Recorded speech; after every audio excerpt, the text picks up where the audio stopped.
Mana susah untuk nak 2 kalimah syahadah. Sebab itu tuan kalau kita tengok hari ini, kalau orang yang kena penyakit COVID ni, kalau masuk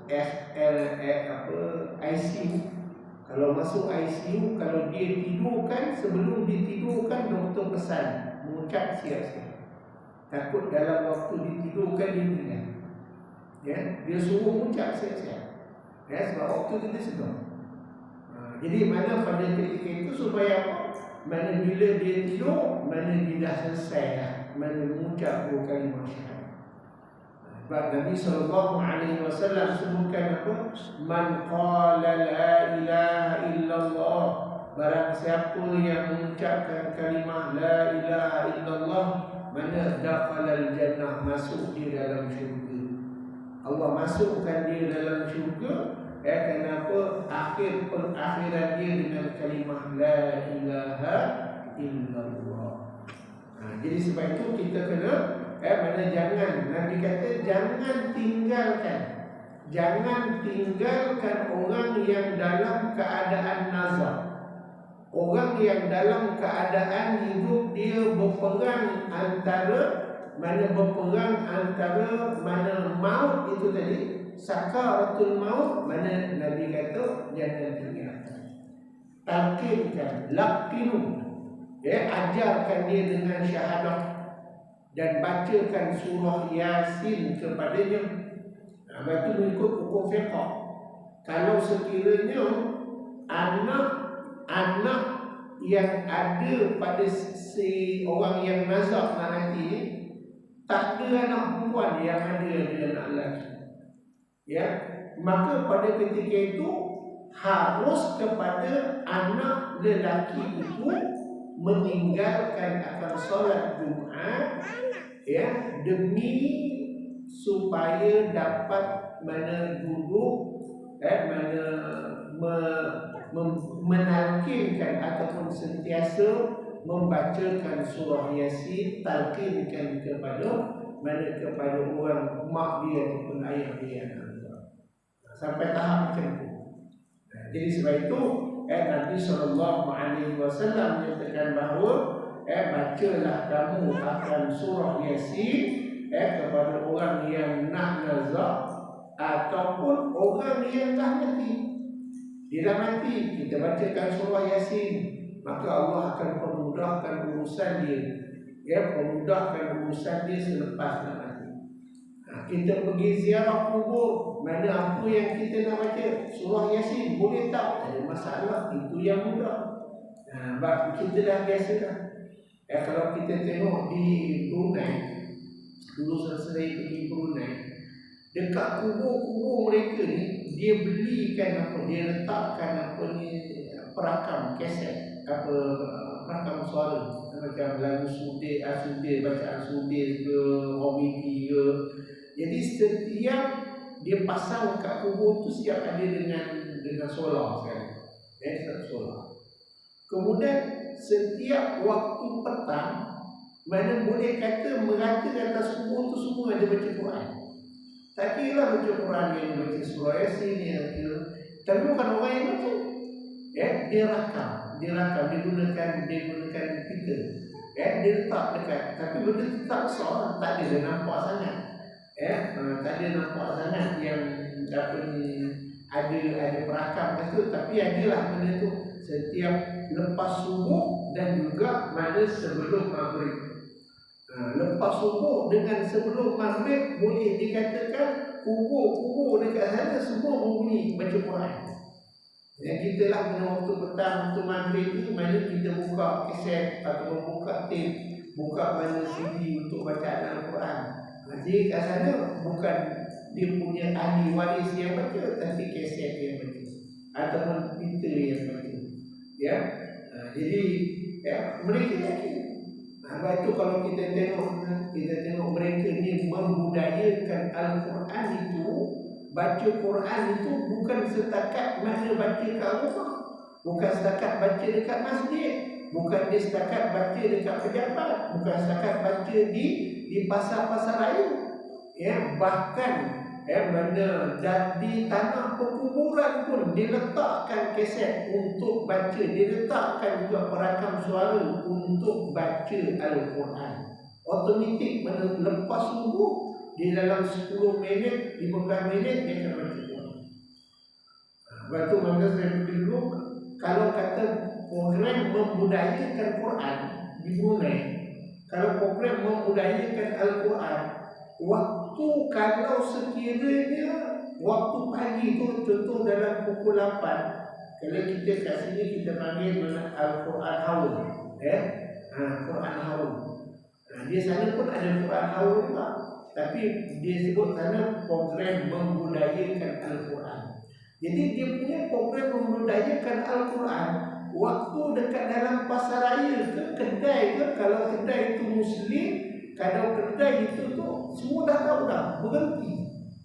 5 minit, 10 minit semua berhenti baca Quran. Hebat. Itu yang kadang-kadang kita tengok mana kita kata kenapa dekat ada orang viral kan, mana kenapa dekat Brunei, mana ada COVID tapi tak boleh buat. Dia kata itu sebab membudayakan membaca Al-Quran, membudayakan Al-Quran. Jadi kalau kita tak dapat nak membudayakan bagi kita membaca Quran, daripada Fatihah sampai surah An-Nas, paling tidak mana setiap hari kita baca surah Yasin. Baca surah Yasin. Tapi kalau dapat baca daripada Al-Fatihah sampai An-Nas, macam mana kita baca setiap bulan Ramadan kita nak khatamkan sekali, kita tadarus, itu lebih baik.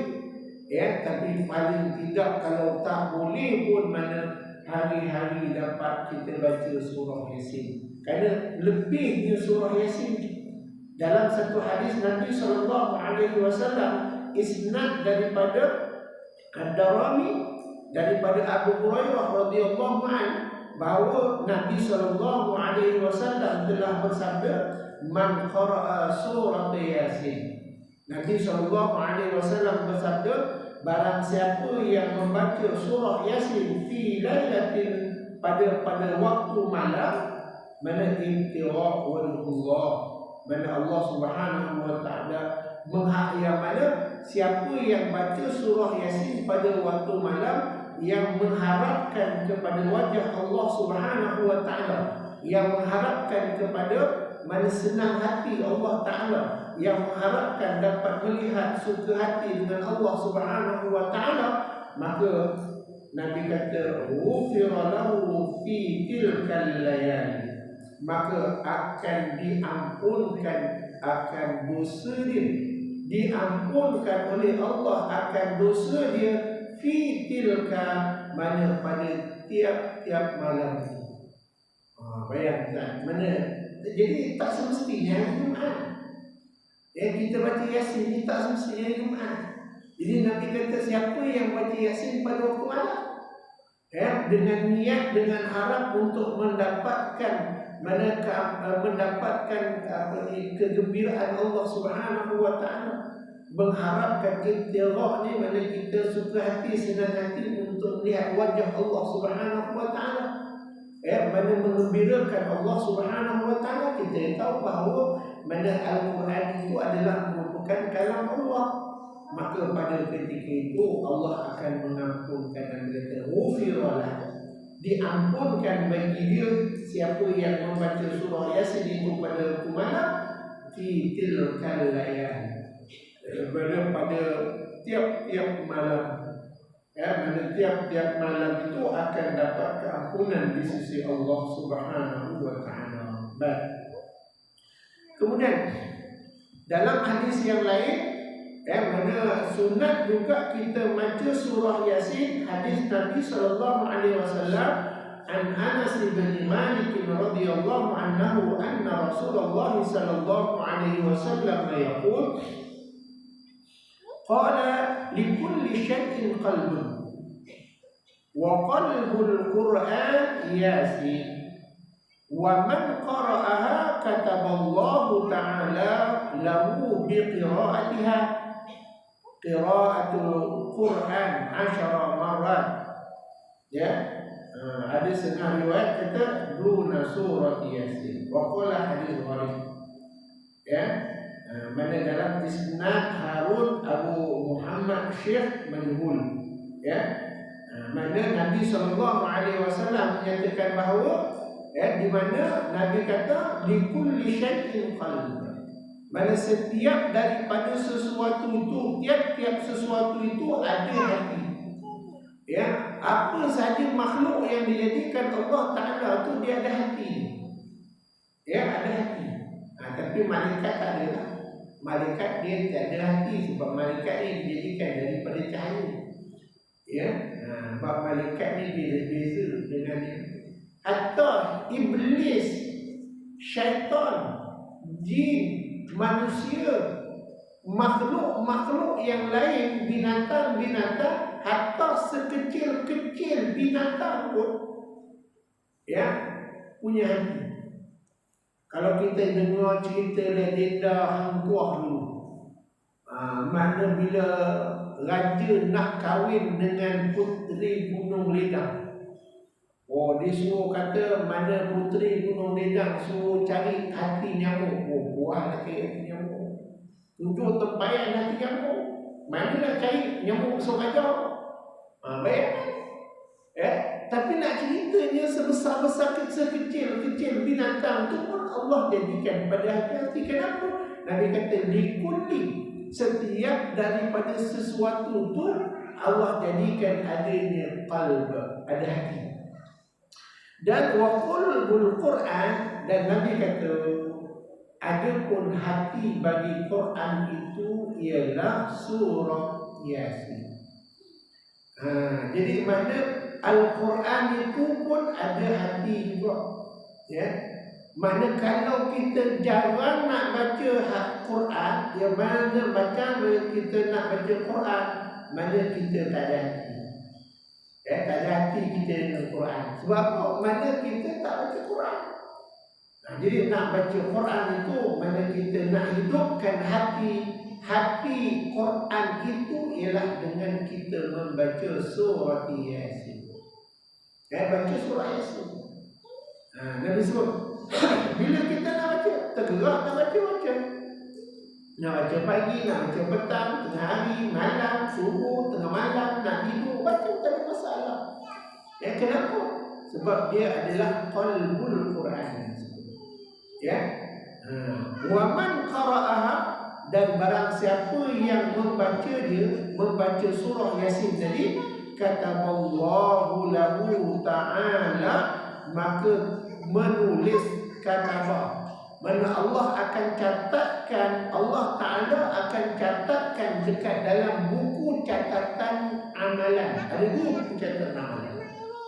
Yang pertama buku catatan amalan yang ditulis oleh Raqib dan Atid. Itu yang pertama. Ladayya raqibun atid. Yang kedua, kita ada buku catatan khas. Buku catatan khas ni mana biasa terlesak aja waktu nanti kalau kita punya amalan kita dibentangkan Allah Subhanahu wa taala, mana kita ada buku catatan khas. Ya, yang selain daripada mana buku catatan yang setiap hari, setiap jam, setiap minit, setiap saat dicatat. Ya. Jadi Nabi SAW kata wa man qara'a, dan siapa yang membaca surah Yasin ni, kataballahu lahu, maka telah dituliskan oleh Allah Subhanahu wa taala di Lauhul Mahfuz, mana bagi sesiapa yang membaca surah Yasin itu qiraatil Quran. Ya, Nabi kata siapa yang membaca surah Yasin ni, maka telah dituliskan kepada dia dengan bacaan Quran sebanyak 10 kali. Ya. Siapa yang Nabi kata ini kelebihan orang yang baca surah Yasin, qalbul Quran.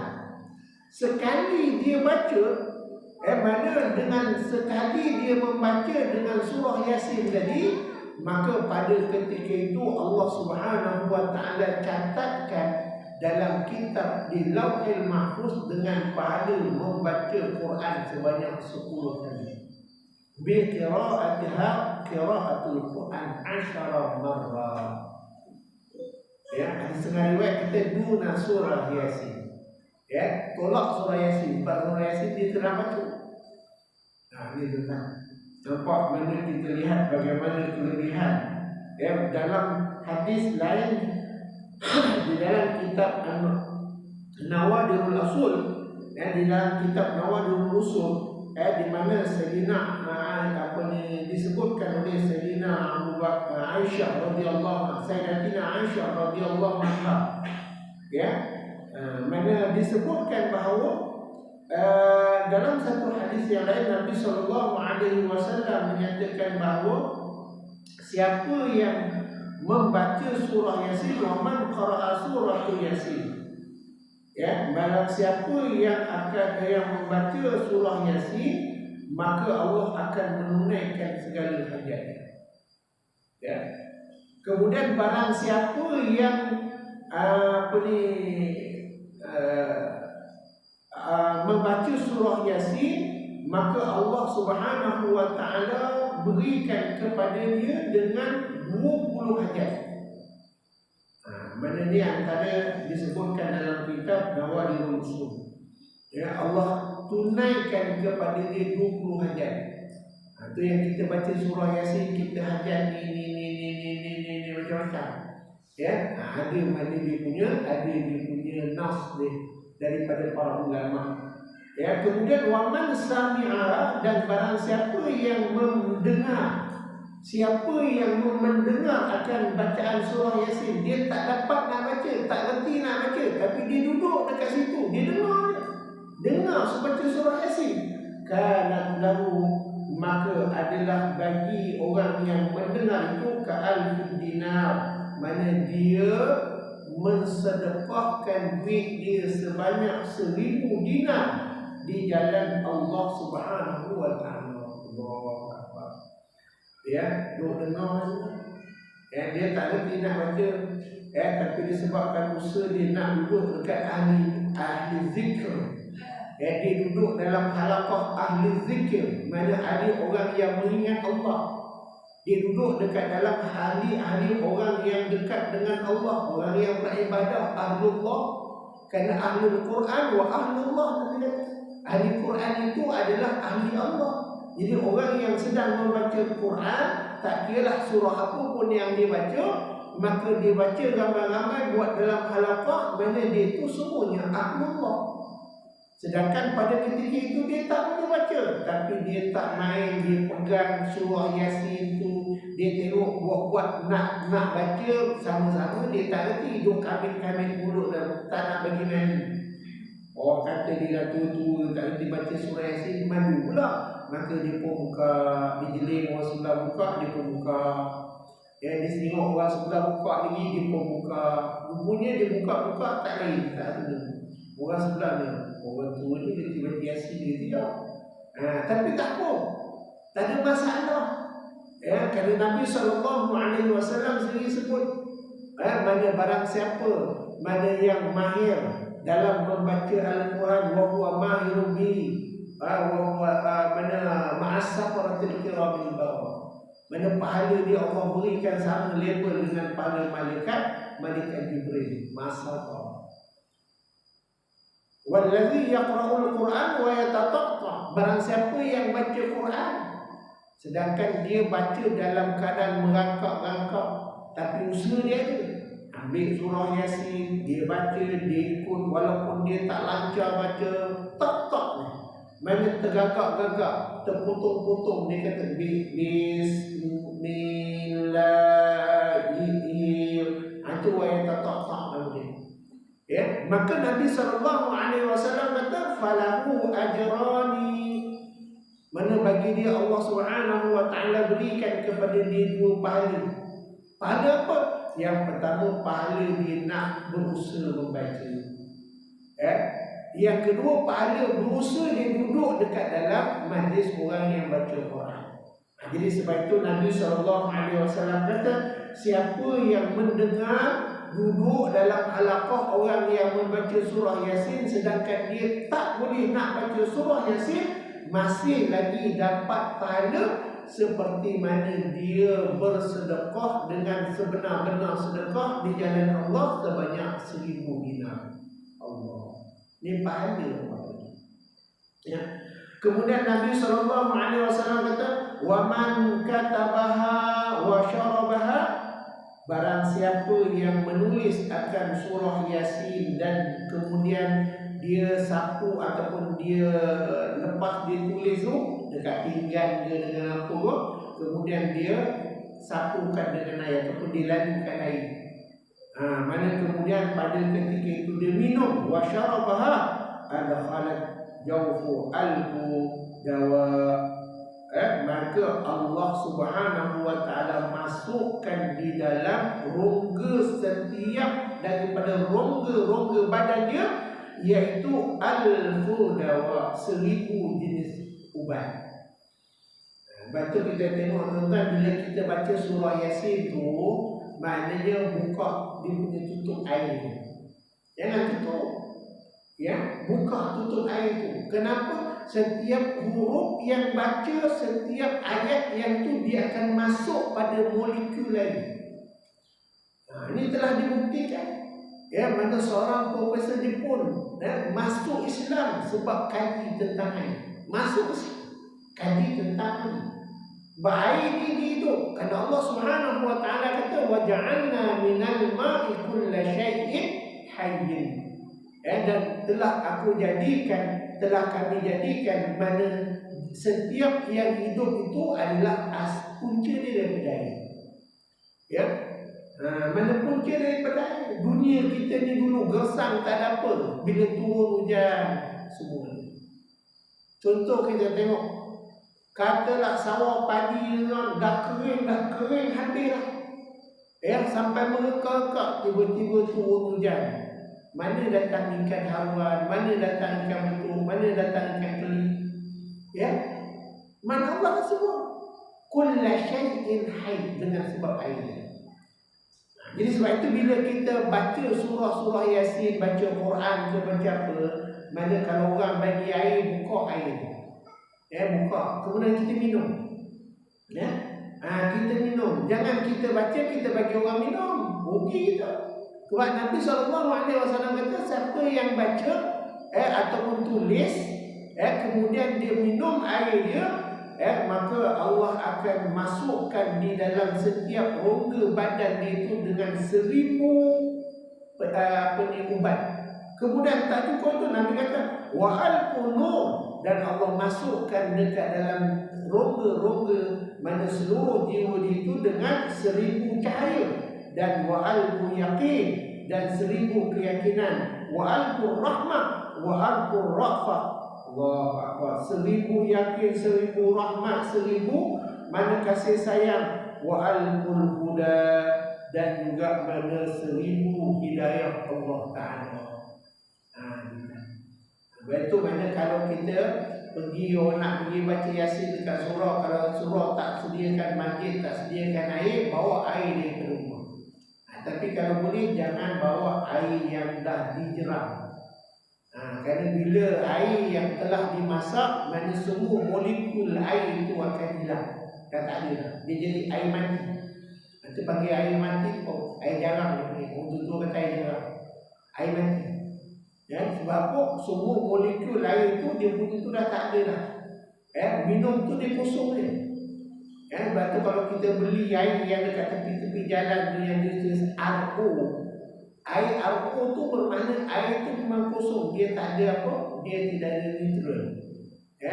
Dia tak ada apa. Macam orang yang pergi ke bulan tu, dia bawa air RO. Mana air kosong yang dia sebab dia lebih ringan. Banding kalau kita air yang kita yang biasa tu, yang air kuih atau anak kuih tu mana contoh kalau kita beli kuih mana tu air tu tak masalah. Mana dia pakai air yang asli. Jadi ada lagi padanya dia punya molekul yang boleh, molekul air ni sebenarnya yang akan touching kepada kita pada seluruh anggota hati kita dan sebagainya. Jadi ini antara kelebihan orang yang meminum air Yasin. Ya, baca minum air surah Yasin.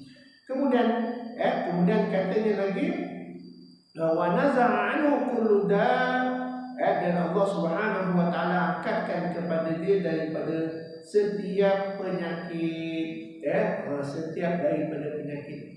Ini antara kelebihan-kelebihan yang Nabi sallallahu alaihi wasallam sebutkan kepada orang yang membaca surah Yasin.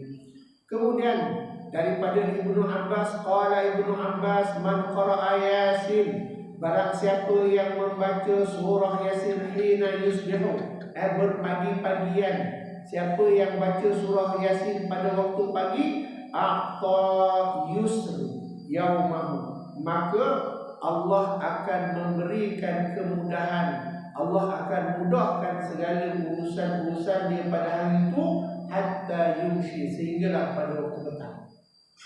Siapa yang baca waktu pagi, lepas subuh kita baca surah Yasin. Tak lama kalau kita dah expert baca hari-hari, baca sekejap. Kadang-kadang kita baca surah Yasin ni pada hari Khamis malam Jumaat, imam yang di depan belum start gear, makmum dah gear 10 tau. Dia lalu mana imam baru nak baca sikit, makmum dah relax dah tutup. Dia kata lambat imam dia. Sampai tahap macam tu dia punya hebat. Jadi maknanya kita lihat bahawa mana siapa yang baca surah Yasin pada waktu subuh, Nabi kata mana Allah akan berikan kepada dia, mana kehidupan dia, memudahkan segala kehidupan dia pada hari itu sampai waktu petang. Dan waman qara'a, dan barang siapa yang membaca surah Yasin pada suduril lailah, lailati, suduril lailati itu iaitu pada waktu maghrib. Mana masuknya terbit terbenamnya matahari waktu maghrib, maka a'ta yusri lailatahu hatta yusri, mana Allah akan mudahkan urusan pada malam itu sampailah kepada waktu pagi. Ini antara dalil-dalil yang menunjukkan tentang kelebihan orang-orang yang membaca akan surah Yasin. Kemudian dalam hadis lain Nabi sallallahu alaihi wasallam disebutkan daripada Abdul Rahman bin Abi Lail, dalam berkata di kulli syai'in qalb, setiap daripada sesuatu itu ada dia punya hati dia, dan wa qalbul Quran, dan qalbu ataupun hati Quran itu Yasin, man qara'aha naharan, barang siapa yang membacanya pada waktu siang, kufiya hammah, maka Allah cukupkan segala keperluan-keperluan dia. Siapa yang baca pada waktu siang, nahar, mana waktu siang, mana Allah akan cukupkan segala apa-apa yang tak ada pada dia.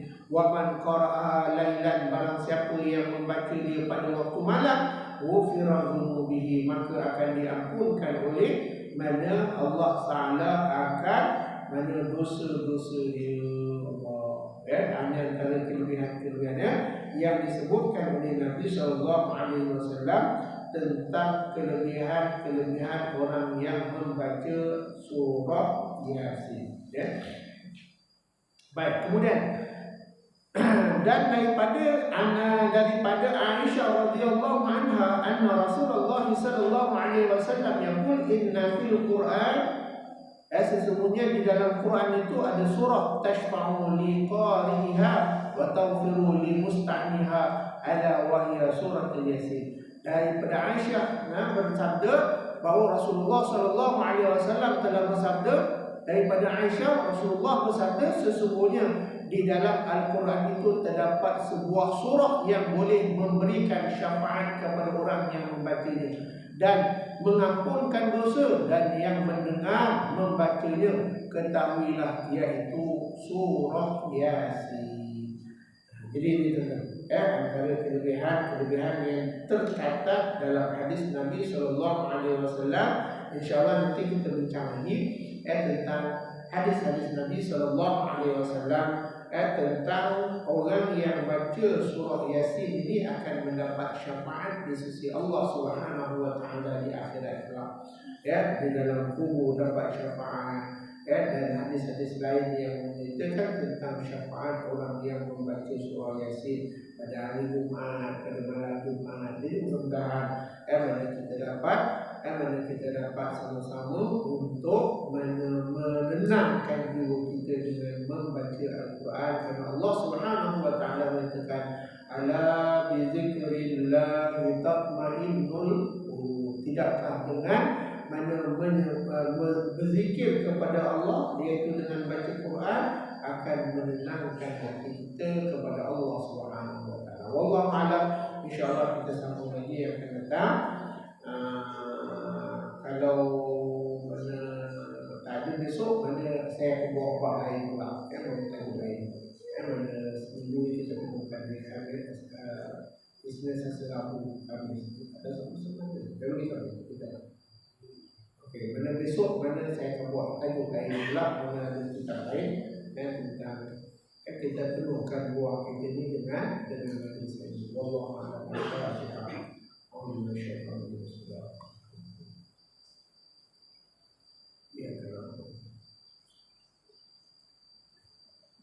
Alhamdulillah.